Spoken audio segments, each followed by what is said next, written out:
Fuck it, we'll do it live. Yeah. Fuck it, we'll do it live. Welcome back once again, to Why Are We Like This? The show, the podcast, the movement that treats Florida like the active crime scene it is. I'm still David Quinones. We're back after an extended break. What seems like forever feels like when they brought back Arrested Development on Netflix after like 10 years and Michael Cera was middle-aged and Jeffrey Tambor had been canceled. But here we are, and I'm joined by my stalwart co-host, Tomas Kennedy. Hey, Tomas. Yeah, so if Tomas is here, that can only mean that I'm joined by my other co-host, the Jessica Walter to my Jeffrey Tambor, but without the elder abuse. It's Gerald Doherty. Hey, Gerald. Hello. I hope your wounds heal in short order. So we've been gone so long, I almost don't even know where to start. I kind of started putting together notes and an outline, and I just gave up because what's the point? Let's just I don't know. We can kind of just let it flow. But I will say that usually we do our little news and notes segment.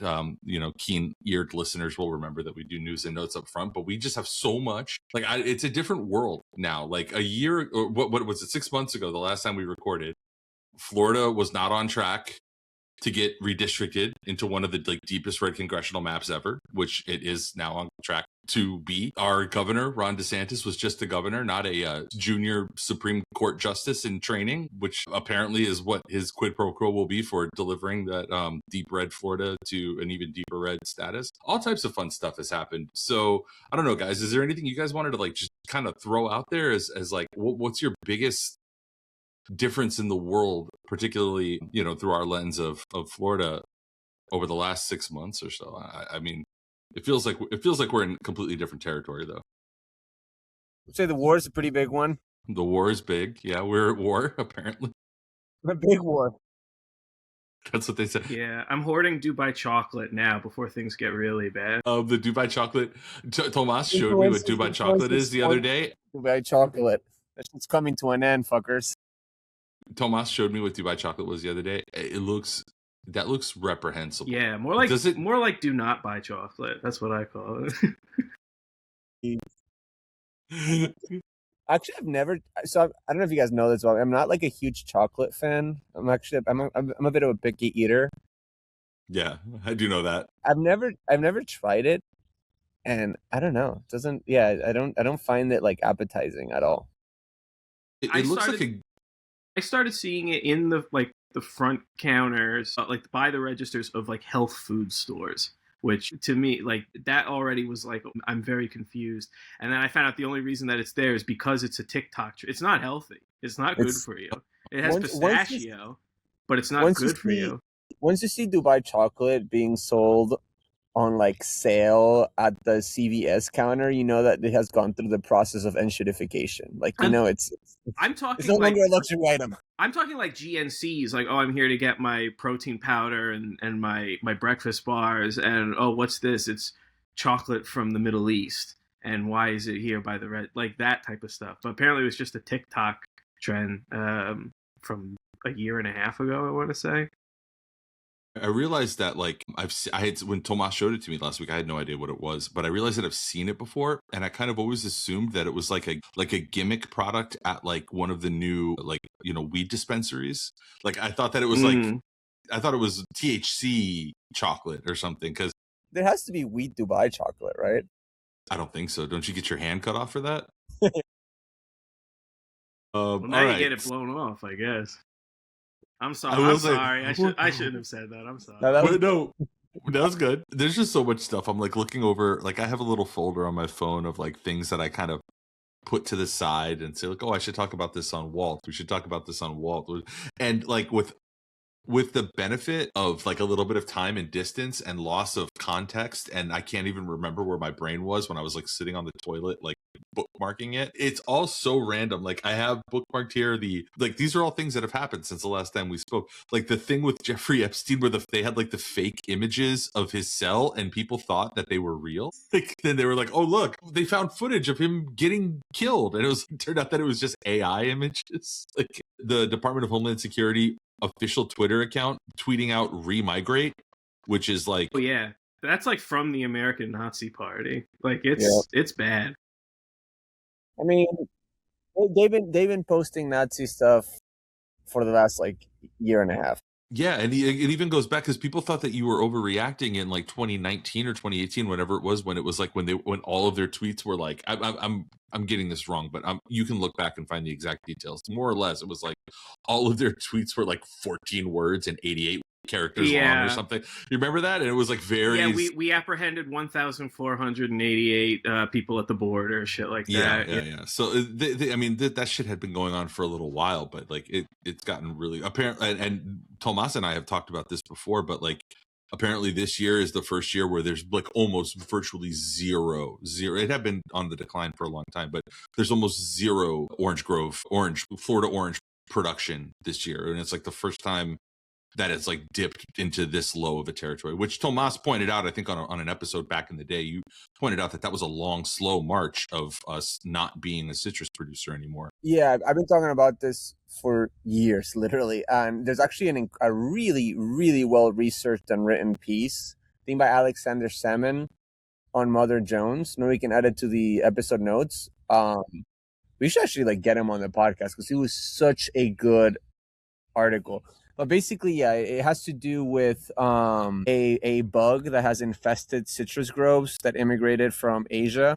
Has to do with real estate development, just the economics of actually dealing with citrus sickness, extreme weather events, droughts, the lack of labor.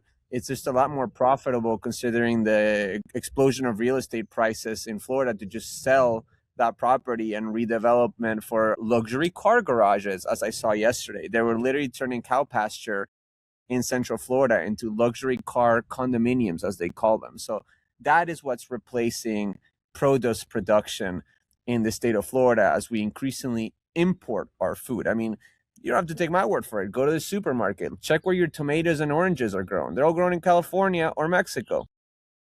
Yep. So we talk a little bit about those things, but then I think the bigger macro issues that a lot of people are fighting against. I mean, we were already on a pretty bad glide path for the economy. Last time we spoke 6 months ago, things have only gotten worse. And to that end, one thing that I had bookmarked during our little time off was this Yahoo Finance article that said that Florida is now the second most financially distressed state in the U.S. If you lived here, you can feel it, topped only by Texas.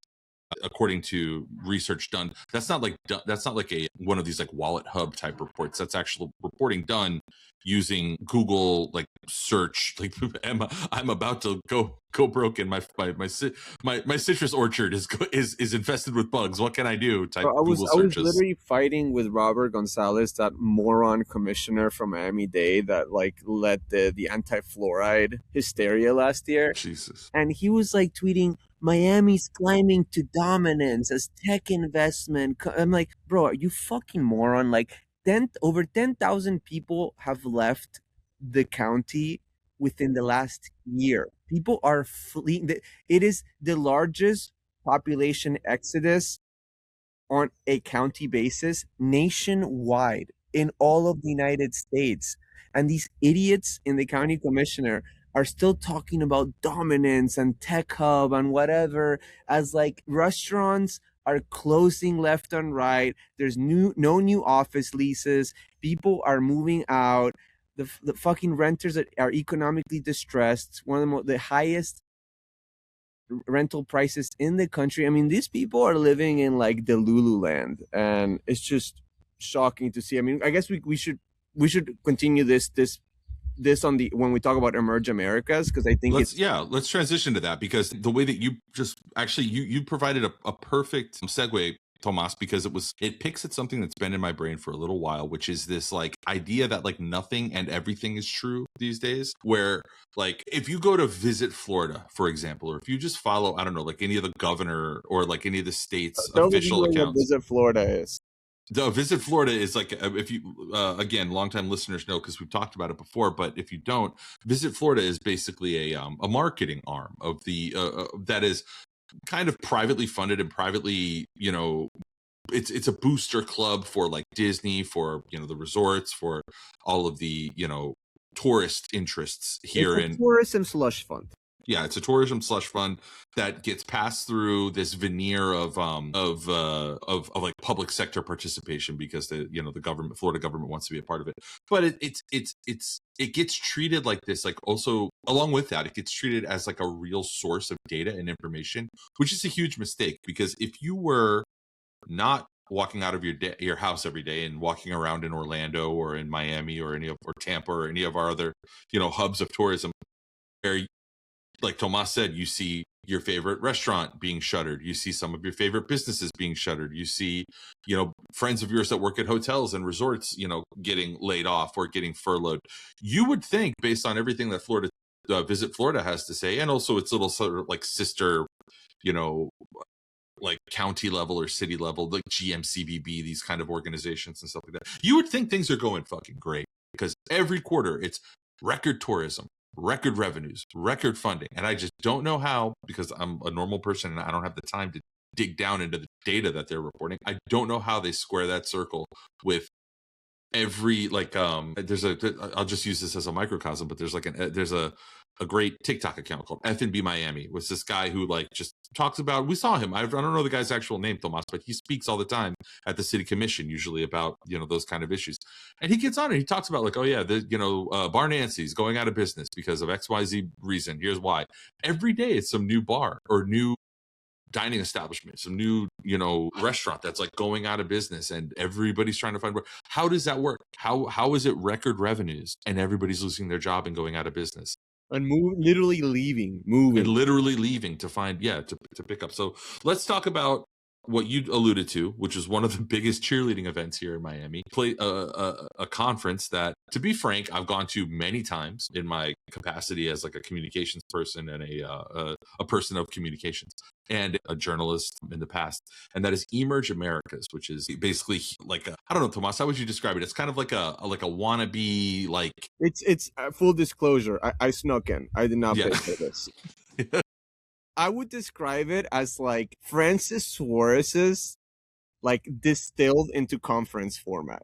Like, yes. You know what I mean? Like that, like sort of like tech hub, ice plunge, rise and grind, like mentality. Yeah. Like it is manifested in a convention center physical space. Yeah.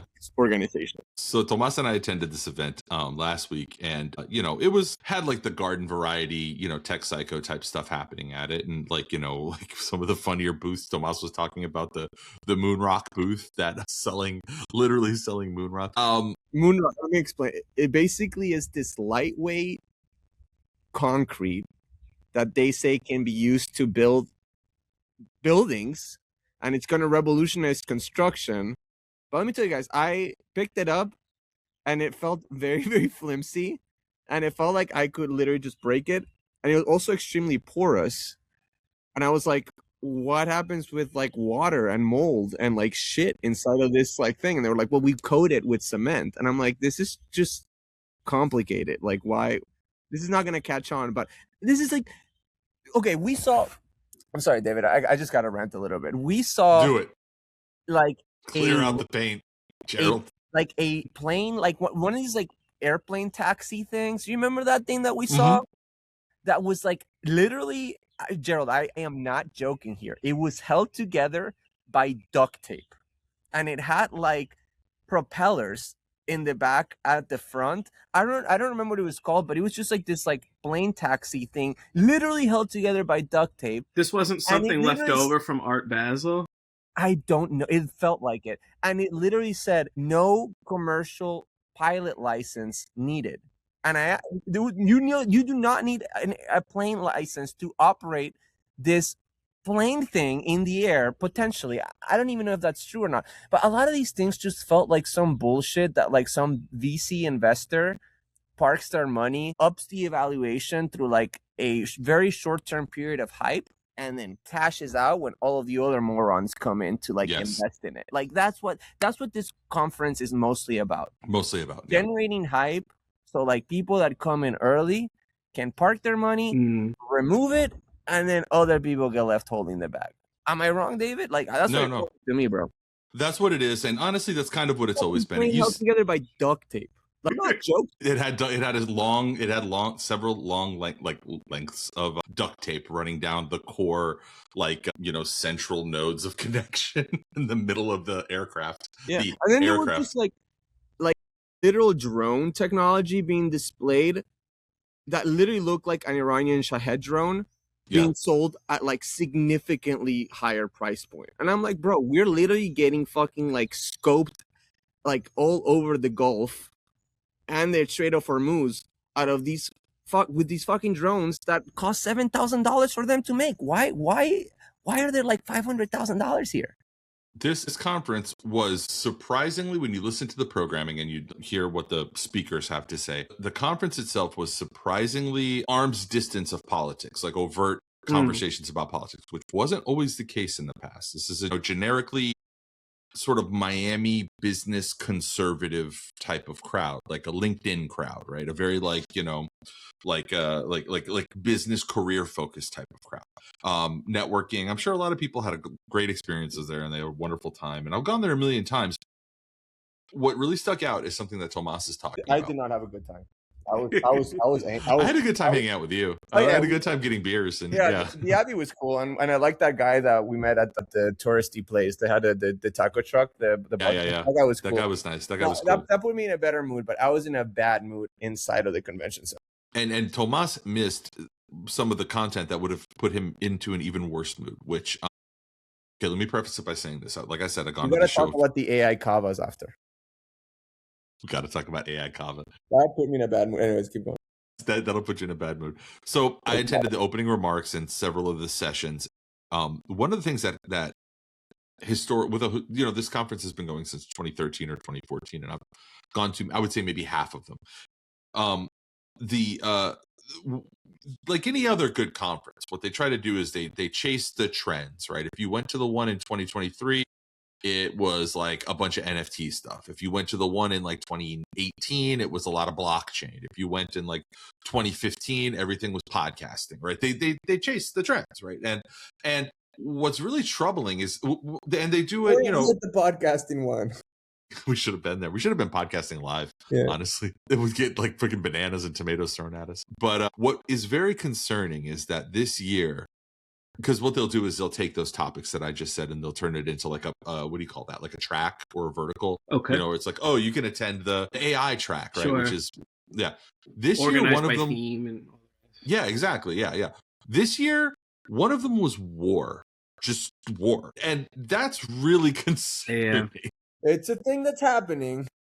You got to get in on the ground floor of war. But it wasn't, and I guess there has to be conversations behind closed doors. Next when you year do is something disease, like by the way. Pestilence, famine. We have a lot of famine-based startups. Yeah. I've come up with a way. For many years, people have wondered, how can I transport my locusts from one continent to another? You're not going to want to miss the IPO of my firstborn son. Anyway, continue. And yeah, so that sort of historical context of having attended this show and seeing like where the sort of, I don't know, I'm trying to like pin it down. It's like, imagine our friend, the Miami new guy, but like the version of him that has a few $1 million in the bank and has maybe like 3 or 4 successful LLCs running, and all of them are sort of various like versions of scams, kind of like that guy, that version of that guy. This is his id. This is like where his brain is. A guy who's been like life hacking since 2014, basically. Exactly. Okay. Yeah. A guy who's like, there's an. I watched 3 YouTube videos on how to make money with other people's money type of guy. Okay. Right. And then you mix it in with like a lot of like there were some DeSantis cronies there who were like, there was a whole other track about like Florida, I'm paraphrasing, but like the innovation place, and a lot of conversations, Tomas, and you missed this unless you saw it on your own without me around. God, there was a lot of conversation about Florida being the policy sweet spot, is what they were saying. They were saying that like Florida has the right policy and like the right policy environment for companies and for businesses to come and to thrive. And I couldn't help but think, and I didn't work up the energy really to like get up at shots at Soham Mamdani. Get up and ask, well, how does that sweet spot jibe when like people just keep leaving? Like the normal people just like Like, so you're coming here, and again, this is something that has only gotten worse in the intervening months since the last time we talked. But like, we have enormous, like, hellish tech billionaires, not their companies, but billionaires, saying like things like, "Oh, we're relocating to Miami," which basically just means that the CEO is purchasing like an estate on Star Island or something like that. And I'd say we, like, as in like the larger, like, Miami, people in charge of the, commercial environment here and municipal environment here, we celebrate that. Like, yes, fucking, Ken Griffin is moving here, and that means that maybe he's gonna like bump up against a banyan tree, and some money will fall out of his pocket, and we can all grab it. I still don't understand what the actual, and we can talk about what's his name, this guy from Palantir.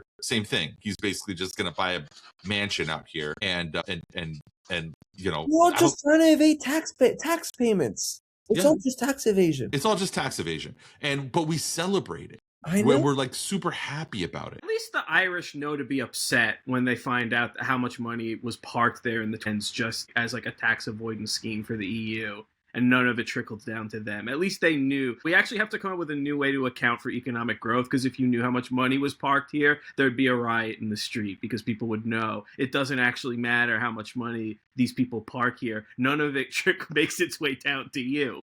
No, I think it's that you're like kind of on the right track, Gerald. I almost think like Miami is headed towards becoming like a Luxembourg, where there's like 50,000 people, and their only jobs of those 50,000 people and their family is to just kind of manage the money, and they're well taken care of, but literally nobody else can afford to live there except for those like 50,000 people who hold the keys to the money, and learned from the Irish and figured out, well, let's make sure that we get paid. Yeah. Everything down here in Miami right now, in South Florida, like all of the business growth is in helping people die, like whether it's through like defense, war shit, or just like palliative care for, Medicare, Medicaid, and healthcare, or like AI that hasn't like come to fruition, like ideas about AI that aren't real yet, and it's just like something on the back of a napkin that somebody got $1 billion for. I think I said it on this podcast before. It's just a higher powered Microsoft Clippy. Like, it's a good efficiency tool. It's just not like what it's being cracked up to be. Like, it's a grift. I have used it at work for tasks that I would otherwise assign to an intern, and I would not really trust it for anything higher up than that. Listen, I have never, ever done anything on AI that I've, like, once it's, like, regurgitated back to me by the LLM, I've been like, this is within acceptance of me turning it in to whoever asked me to do this. Like, no, absolutely not. Yeah. Rewrite it, rework it, add to it, like, etc. It's never at an acceptable, like, like, I was asked at my former agency at the advent of the like AI boom, like late 21, early 22, like, oh, well, let's write up some core rules, some guiding principles. And the first one that I was asked to lead that project, and the first one that I wrote is that no client will ever get AI work. Like, you cannot just take something you got from an LLM and hand it to a client, because of a million reasons, but like most of all, quality. And oh my God, I don't want to go off on a fucking tangent, but I was sitting at a restaurant with my family yesterday, watching, how like you kind of get served up like commercial television at a restaurant on the the overhead monitors and TVs or whatever. And you guys know what the Florida 529 plan is? Tomas, I'm sure you know what it is. Never heard. I do not. Okay, the Florida 529 plan is, I mean, a lot of states have this. Like, it's the, you put money into an account for your kid when they start getting born, and it gets frozen. When they start getting born. When they start getting born. And my kid is in the process of being born right now. My wife is in labor for the last 10 years. Sorry. When your kid is conceived, whatever, I don't even know what the rules are, but whatever. It's meant to lock in the modern, or the contemporaneous tuition rate for, whatever University of Florida system school you want to have. And then you put money into it. And then if the kid is too stupid to go to college or something like that, then you can use it for other stuff with no tax penalty. It comes out pre-tax. It's just, it's like everything that we have now, like these 401k, everything that's been used to replace the social safety net, and instead it's just like like fucking health savings accounts and bullshit like that. It's one of those kind of things, but it's like state backed. And so the Florida 529 plan is like a huge thing, and they run commercials for it. They have a marketing budget for it, guys. They ran commercials, and on the first 48, like that was just playing on loop while we were eating. The first 48, every commercial break had a Florida 529 plan commercial, guys. Completely 100% AI. It was like the most AI ass Facebook grandpa boomer shit that you've ever seen. And these are like commercials, presumably the state of Florida and Florida 529, whatever their budget is, paid like money for. And it's the most obviously fucking AI shit. I'm going to share it here. I'll Google it and I'll share it with you guys. But like, I couldn't believe it. I was like, man, this shit is pernicious. It's getting everywhere. The like guardrails for it are gone. Like, it's just, if you can save $1 by like serving up absolute slop, then you're an idiot for not, serving up absolute slop. Like, it's the race to the bottom is over, and we all won/lost. But that would make, like, advertisement has always been slop. I mean, like, bro, like, it's not like commercials have always been trash. Like, oh yeah. I don't know. Yeah, like, but you know what else they've been, Tomas? They've been employers. Well, there used to be like fucking people that were animators. I'm not talking about like annoying ad people. I'm talking about like just like tradesmen and craftsmen and like a grip. How many key grips didn't have a job because of that? How many like animators didn't have a job because of that? This is like one of those no snowflake believes that it's responsible for the avalanche type things. So it's like, I'm just going to do this. It's not a big deal. It's like, well, everyone is doing it. And now nobody has fucking jobs anymore except in healthcare, and not even in AI. Like, AI doesn't even like provide jobs anymore. It's just, all it is fucking money. It's just the stock values of shit. It's just like, oh, we fired 5,000 people because of AI. Great. Now we'll reward you with like a 10% boost in your stock price. We'll see what happens in 2 to 3 years if these companies need to rehire all these people back because these LLMs have plateaued and they literally just can't like code and carry out processes and administrative tasks and etc. I have a feeling that a lot of these companies are gonna not rehire maybe to the same level that they were in the past, but there's gonna be some rehiring to do in the next couple of years. If people notice that what's being put out by LLMs is like noticeably, and which people on the internet, by and large do with, like David said, like these animated products, people notice, like people know that it's not as good as the real thing. As an aside, I know that I think the only positive news that Disney has gotten, maybe in the last 10 years or so, or at least the last 5, was the announcement that they were going to focus more on hand-drawn animation in their films, because that's something that people like to see. It's not even just that it employs people. It's just, oh, this is something like my eyes are happy when I see this, like something as simple as that. So, I don't even come down on the how many people can we put to work. Like, what was that line? If you wanted to keep all these Chinese construction workers employed, you would have them work with spoons or whatever it was for day. I'm not even coming down on that. Just people are not happy with what they see. Like, it is, yes, the fear of losing their job, but it's losing the job to something that the boss tells you is good, and you can see with your eyes it's not. Like, when your parents like get you like the knockoff cereal or the discount sneakers or whatever, they're like, no, it's just the same. It's the same as what all the other kids in school have, and in your head, no, it's not. It's not as good. This is worse, and you have to lose your job because of that. I do think there's going to be pretty widespread societal resentment at that, or the ultimate slap in the face, which is where you can do what Meta has done, which is that you revised where like you're the one that's actually unwittingly training that replacement, which to Tomas's point probably can't replace you. It's really just a permission structure for you to be able to fire you without getting yelled at. And that is, Meta just redid their employment contracts with all of their employees to keystroke log everything that they do as training data for their AI. So, you're basically being told, like, not asked, you're being told, like, oh yeah, from now on, we're just ingesting everything about the way that you work, and with the implicit understanding that like it's to replace you in the very near future. because that's the only way it makes sense is if it's in the very near future where we can get some quick quarterly cocaine bumps from like, you know, like really that's our whole economy right now. It's just like a quick fucking, like it's literally just running to the bathroom when you start to feel like the sad feeling and like running in and be like, all right, cool, all right, I'm good again, I'm good, let me get back out there. The whole economy, like the global supply chain right now is getting like Barack Ravid to like do a Axios Sunday night news dump of like, actually the Iranians have come to the table with a deal, guys, everything's cool, ceasefire, to like narrowly pump the fucking oil price on Monday, and it's not even working anymore. While wait, you forgot the other important part of that, Tomas. While in the background there's like one fucking like flunky placing Kalshi bets that exact thing will happen tomorrow. Correct. It's like putting in like a $10 million proposition. Yeah. A good question. If I was at Emerge, I would like to ask any of these people, like hawking an LLM product or anything in this field, because their whole pitch is, well, the technology is exponentially improving. It's not a linear progression, and you know, 1 year is not trackable to 2 years of progress. The second year will be exponentially higher than the first year. Okay, at what point do you anticipate AI will be able to replace your job in the C-suite? I think that's a reasonable question to ask, because the jobs being replaced are always management level and below. It's never the executive. This technology can make an entire movie, but no, it can't make a phone call to another executive. That's insane to think that. It can't play golf. That's insane. It can't remind you of something in 30 minutes. It can't do it.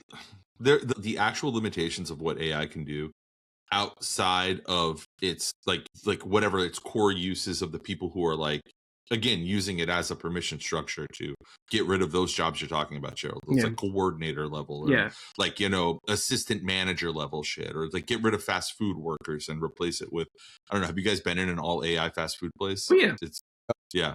What? They're everywhere. You don't realize it because I don't eat out. True. Stop eating. Everybody, stop eating out. Stop it. Unless you go to Shake Shack and you get or not Shake Shack. What's the place that's like gone full Maha? It's Steak and Shake. Steak and Shake. That's like they RFK'd the fries. They RFK'd the fries, baby. Lucky Strike with the beef tallow. You guys, AI haters over here. Yes. What other technology could possibly put an AI hologram version of Miami-Dade County's mayor? Let's get into it. Not only in all over Miami's International Airport, the worst airport in the country, infuriate and frustrate you more as you plead with our mayor for whatever need which will go unmet you have at the airport. But it turns out that they're going to put these AI holograms all over the county during the World Cup to ask God knows what, you know, please, Mayor, I'm being chased by ICE agents with like drones and tasers. Can you help me? No, I can't. Does not compute. I'm not even joking. This is not a joke. Like, this is something that we saw. So let's talk about it. Okay. This conference. They are at Emerge, we got to witness and interact with, Tomas and I tried to interact with a new MIA, Miami International Airport, like agent, an AI hologram agent. It looks so unsettling and scary. Deeply unsettling, deeply scary. Didn't answer any of our questions, but, you know, let's just give him some grace. He's in the beta period. I'm sure he's not fully rolled out. But then again, the entire airport is in beta. But, like, why, you know, why should he be any different? In a state of collapse. Like, so this is a AI agent, you know, that is applied or like grafted onto a hologram that will interact with you, the traveler, the visitor of Miami International Airport, on your way to presumably one of our many, you know, tourist draws, specifically with the World Cup upcoming, you know, in a couple of months, the 2026 World Cup in mind. And building off of that, what was not ready to be displayed, but what was talked about up on stage by our very own county mayor, Daniela Levine Cava, is her own AI doppelganger, her own AI avatar that is going to be hologramming around in key places in the county, I guess meant as like a human inhuman directional, an artificial human directional. An inhuman directional, telling people, they're answering questions, letting them know. And yes, I do think that there will be at least a few By the way, this is going to be there's a lot of the Gen Zers who like the Gen Z TikTokers are going to have a lot of fun with this. All the LARPers on Brickle who's gonna have a lot of fun with this? Our friend Billy. Billy Corbin will definitely have some Billy's interactivity. Gonna go nuts with these holographic depictions of the mayor. They might not have enough compute to support that. He's gonna destroy like the network system. He's gonna drain Lake Okeechobee. Yeah, we're all gonna like die of thirst. So, I feel like I'm going insane. Like maybe I say these things and people are like, Tomas, like, come on, dude. You're overreacting. I'm like, no, like, this is not correct. Our politicians should not commandeer public resources and systems like this to put their fucking picture and image all over the county. Like, that's honestly campaigning. That's electioneering. That's like brand promotion through public resources and, their officials, like, office side. It's wrong. It's wrong. And people are like, well, it's just, it's fine. I don't think it's fine. I don't think it's fine at all. There should be the hologram that we saw was deeply unsettling, to be honest, and looked absolutely inhuman in a terrifying way. But they should just improve that and put a nondescript, unidentifiable human there, or at least someone not in elected office. But the mayor to do this, I think it's a complete abuse and misuse of her office. Yeah, I remember first thinking about that. Like when I very first moved here, I'll never forget that the agricultural secretary was his name was Charles Bronson, and his name was Charles Bronson, and he had like a little message on every like gas pump in the state. Like it was like a little like this gas is approved by Charles Bronson or some shit. And I was like, well, it's Charles Bronson. It's like he's not Dirty Harry. What was Charles Bronson? He was I don't know the actor. Like what was he was known for? Death Wish. Yeah, I was like, is this the Death Wish guy telling me that like that this gas is okay? It said, and then Putnam came, and our own buddy Nikki Fried had her face on the gas station. I've always thought that stuff is like even on that little mundane kind of elections put her name on the voter registration cards that are mailed to you now. Like that's wild. That's Banana Republic shit. I know that this is a word that many people have already wiped their asses with, but everything you guys are describing to me, it sounds extremely cyberpunky, and not even in a fun way. Like holograms of the mayor, like people like advertising their own names on like election like materials. Like I don't know. It's cyberpunk in the way that the Cybertruck is cyberpunk. Yeah, like a lame version of cyberpunk. Yeah, like I love cyberpunk shit. I literally have 2 Akira tattoos on me. Like this is the worst possible version that we could have gotten. Yeah, it's so Emerge, I think, was overall a success. I'm glad we went. What else can we empty out the notebook from Emerge? What else happened there? There was an unveiling of this AI Levine Cava instead of Daniela. I'm just gonna say AI. What was the one that you came up with, Gerald? Danielle LM Levine Cava. Daniela LM Cava. It does.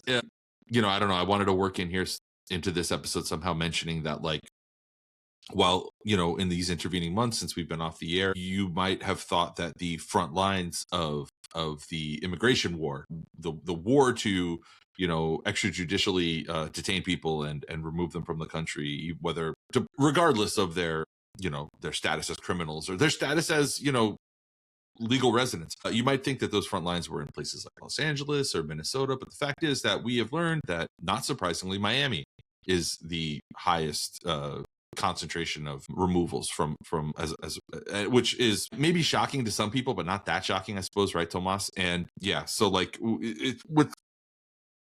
I wanted to bring that up because like I feel like it kind of ties into a lot of this conversation about like what Miami's turning into, like our vibe shift here, like the fact that you don't see, like, you're not gonna see people like really fighting or complaining about it in the streets and kind of just quietly acquiescing, especially out in my part of town, like in like like west of like Westchester, Kendall, areas. Like people aren't, I don't know, it's like we're just kind of quietly bending over and taking it. I just wanted to bring that up because that's something that we've learned, or has been at least like talked about a little bit more in the in the intervening months, because we have enough body of data now that we can actually interrogate it and say, like, it's been a year and more than a year, and this is what the result has been, and it is changing the complexion of Miami. I know Florida is getting shittier and blander, and you walk into Publix and there's just like country music playing and shit like that. It's different. It's different now. I mean, yeah, and I think it's I do think it's bearing political consequences for the Republicans. So yeah, I mean, people that have listened to this podcast or know me know that I've always been a Florida electoral pessimist. But I actually think I'm not saying that there's going to be a Democratic governor or that like the state's going to completely flip blue. But I think the Republicans are going to have a bad night. Well, it's funny, Tomas. Can you kind of recapitulate the? You had an interestingly, surprisingly, if you're a Democrat, I suppose. I'm not. If for Democrats, you had a surprisingly positive prognostication of what could happen as the governor and his acolytes kind of chop up and like the garlic scene in prison in Goodfellas, chop up these districts and try to redistrict. You outlined a pretty interesting different scenario of how that might backfire on them.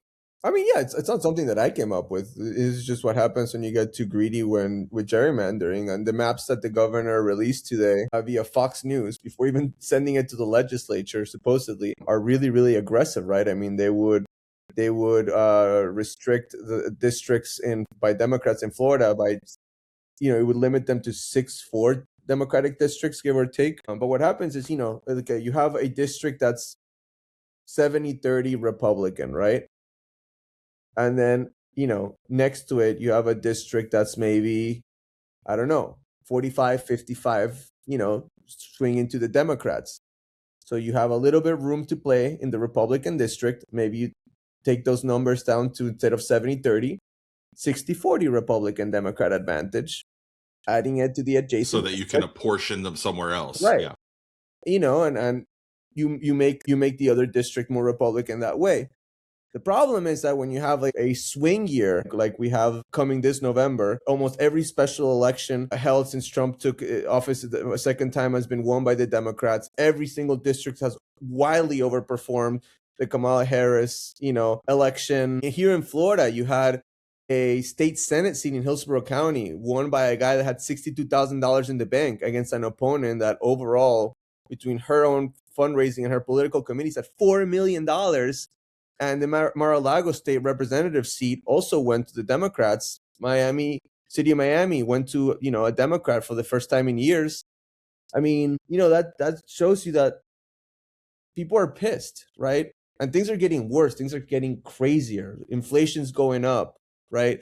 Immigration enforcement is out of control. The war feels absolutely, bananas. The president is being credibly accused of being a pedophile. Yeah, those 70-30 districts that are now 60-40, all of a sudden, might turn Democrat in a blue wave year. I'm not saying it's going to happen, but it's a risk they're taking in a really, really bad political environment. That's like really, really signaling a bad November for Republicans.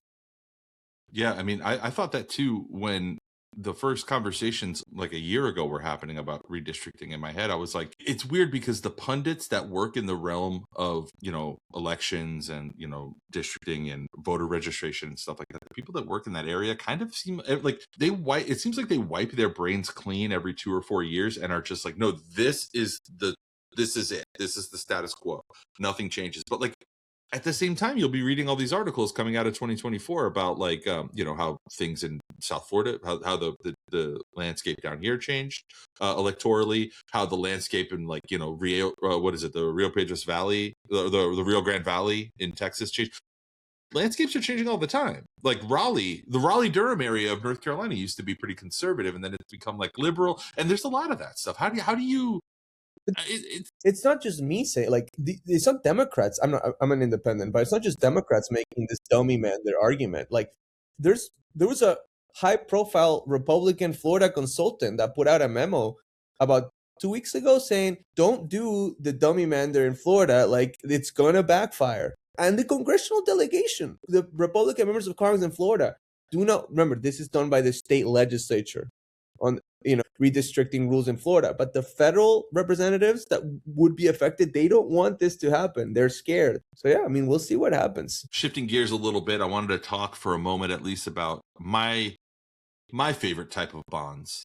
What are the bonds that suck? The bonds that suck are the ones that are like maybe The Roger Moore era bonds.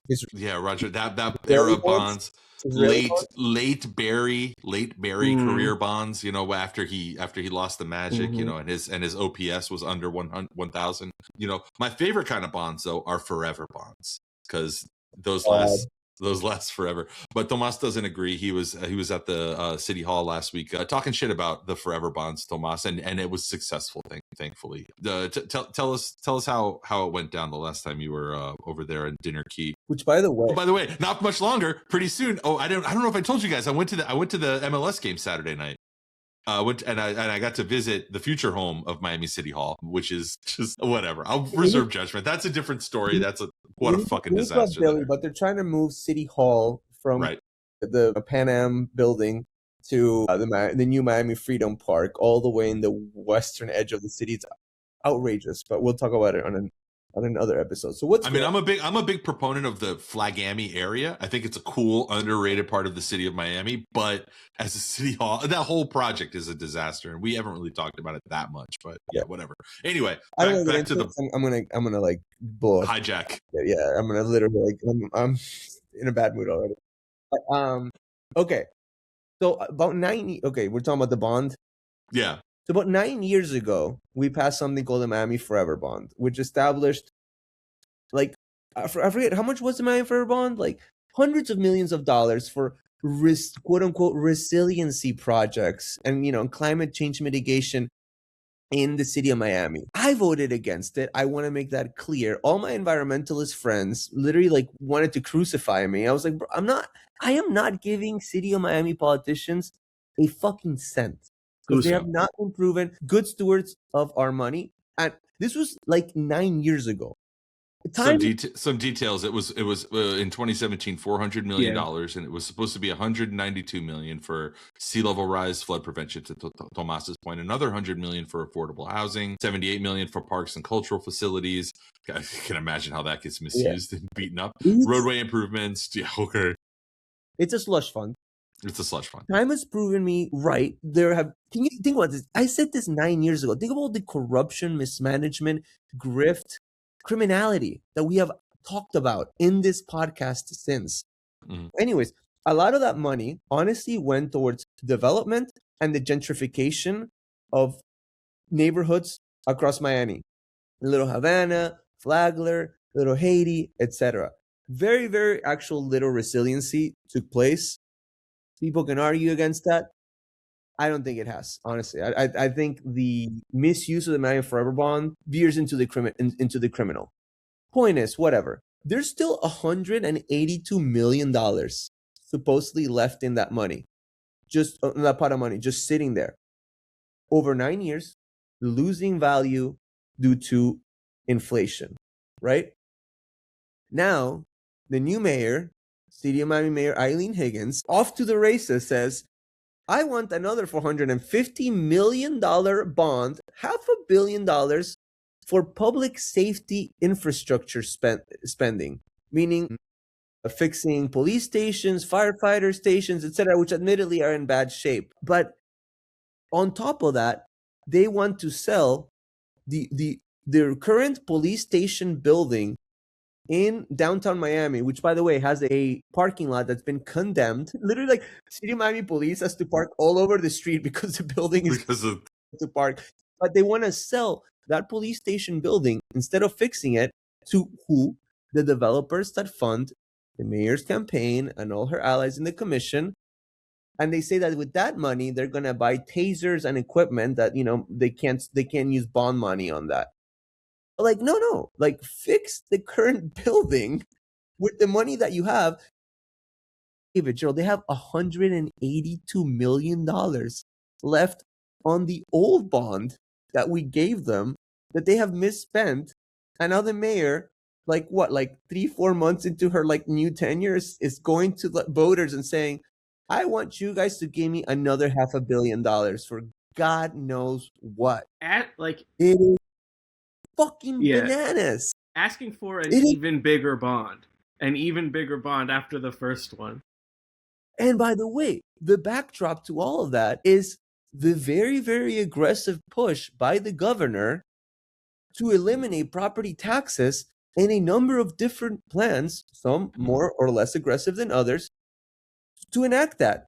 And as you guys know, and I'm sure you listener know, property taxes are a big revenue stream for municipalities like City of Miami. And that is explicitly how they pay back these bonds. That's how they repay the bond, which is debt that we residents incur at interest.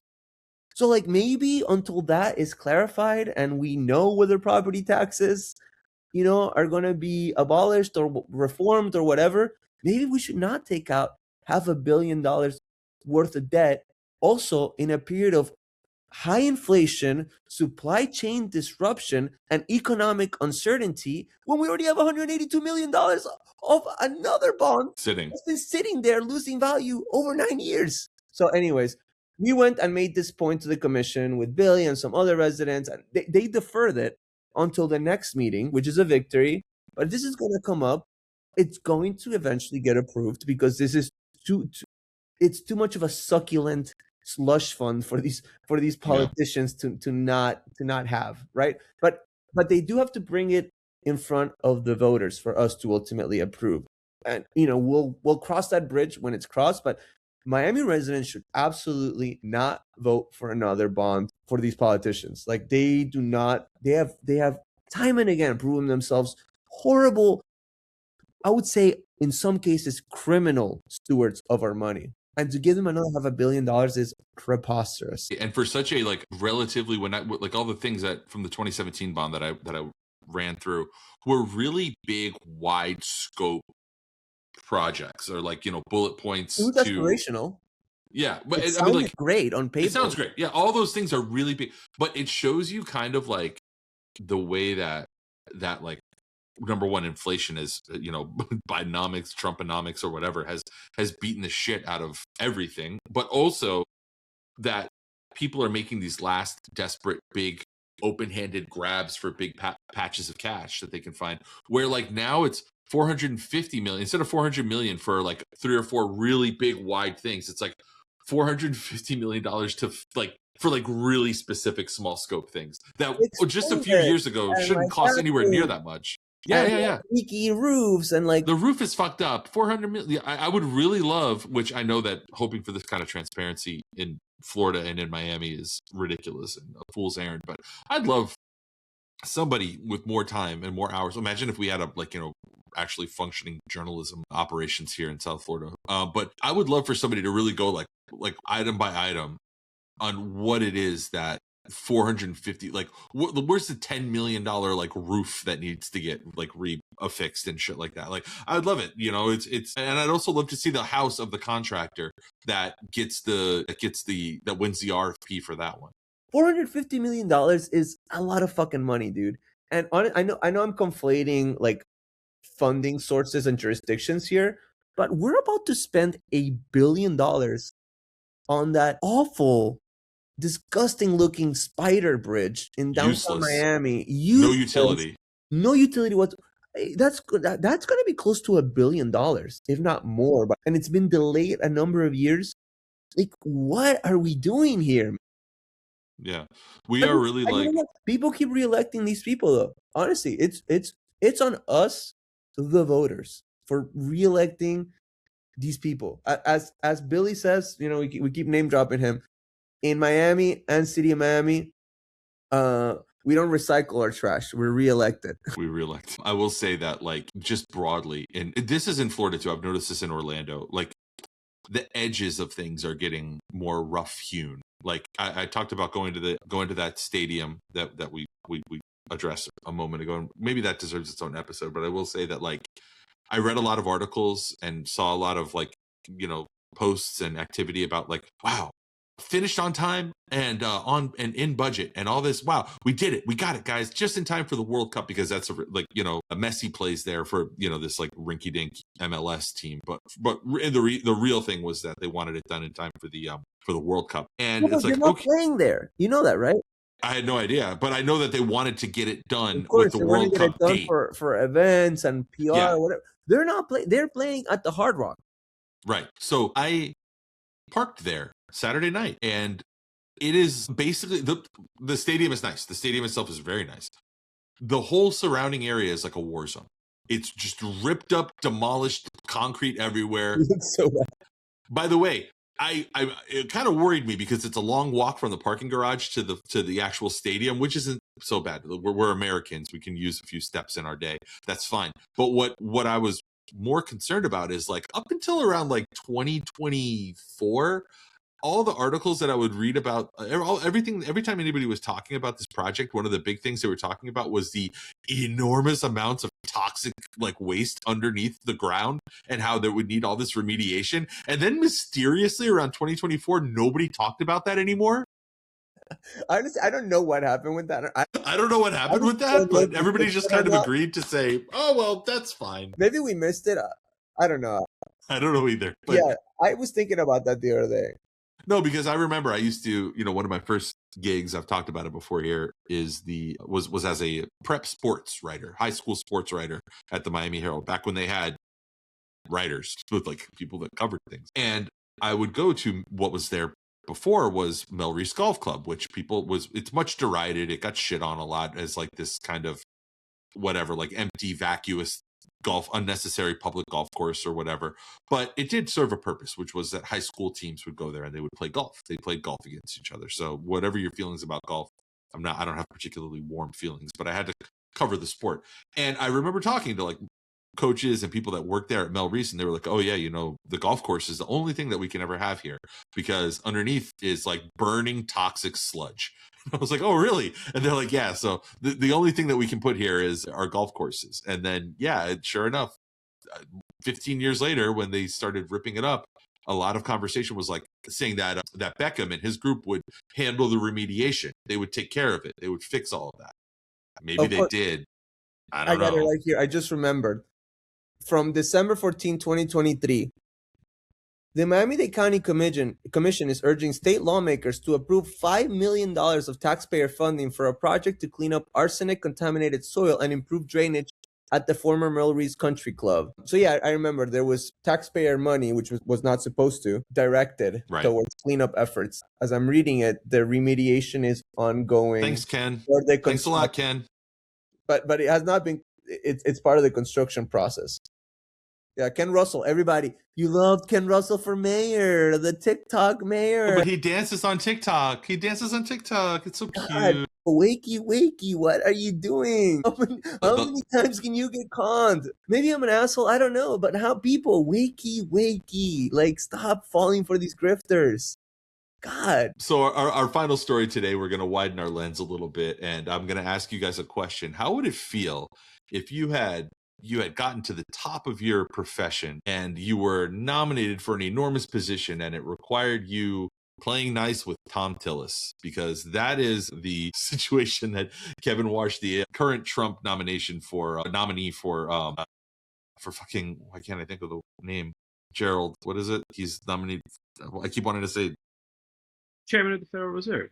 Chairman of the Federal Reserve. I wanted to say attorney. I had the words attorney general stuck in my head for some fucking reason because I can't stop thinking about Pam Bondi's. But yeah, Chairman of the Federal Reserve. But yeah, I know this was something you wanted to talk a little bit about, Gerald, and I'll clear out for you and hear what your thoughts are on it. Yeah, I'll keep it very clear. I don't want to, I know we're at the top of the hour. I don't want to hold anyone up, but essentially this guy is going to get confirmed. He is essentially, a Trump stooge who is basically going to, I don't know if you've noticed, but there's just not enough money circulating right now, and so in order to fix that, we need to lower the interest rate so we can get some more of that easy money. This very likely some inflationary effects because across both the Biden and the Trump administrations, the one consistent thing is that all the growth is driven by stubborn consumer spending. And there's nothing on the demand side of the equation that would suggest that we need to be lowering interest rates now to ease up on. He's got two things going for him. One, he can't quite say who won the 2020 election, which is a very good show of loyalty to the regime. Honestly, hats off to I forget honestly who asked the question, but it was just to show you what type of a guy he is and where the line is for the administration. He knows what he needs to say in order to stay in good standing. Also, unlike it's been a banner year for goofies like Kash Patel and Pam Bondi, all the rest. This guy is actually like he's well read. Like he's there because he sounds smart. I think people are gonna have to work harder to call this guy on his shit. I don't think it's going to be as easy to lampoon. I don't think it's going to be as easy to make the case to how obvious of the policies are idiotic, but the man himself is actually very articulate. Presentable. He's very articulate. Yeah. I think that's part of why they like him. He's a pinkies out a stooge, and how can you beat? That's 2 for 1. You get the respectability and you get the loyalty all in one package. So I think should he be able to ram through his package, I think it's going to be disastrous. But this is someone who I think people should be paying attention to, and that's my 60-second roundup. I do want to chime in. I mean, I've always been, and I fought this with a lot of my economic-minded friends, but I am like a huge proponent of like very high interest rates. I am not pro easy money. I believe that like easy access to credit has been one of like the main drivers of actual economic inequality and economic instability and just rampant market speculation, the financialization of everything. I think the best Federal Reserve Board president, and we can argue about the merits of having a Federal Reserve at all. I think there's ups and downs to it, obviously, was Paul Volcker in the 1970s, who literally like had like double-digit inflation. Big fan of his rule. Interest rates. So to that point is, I just want to put, I think we need really, really high interest rates. And honestly, I don't see with the current war, the supply chain shocks and the cost of living crisis and the food inflation, let alone just the food inflation that's going to come about because of the lack of fertilizer supply across the world. I don't understand how these people can expect even a lackey to lower interest rates. Like, that's just economically unfeasible. Go ahead.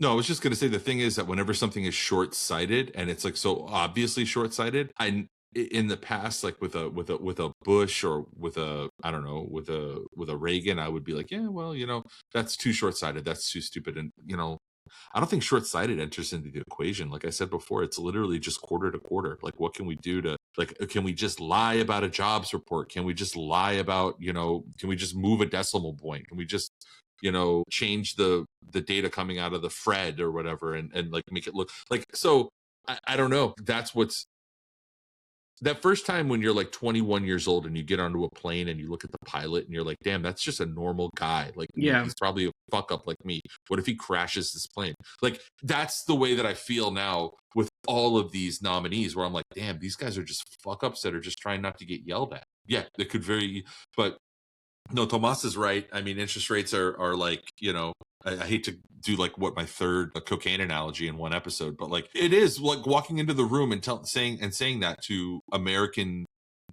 commerce and business people is like walking into a room full of people coked out and being like, guys, we got to settle down and like dry out for a few days. They're gonna be like, no, what are you talking about? Hair of the dog, baby.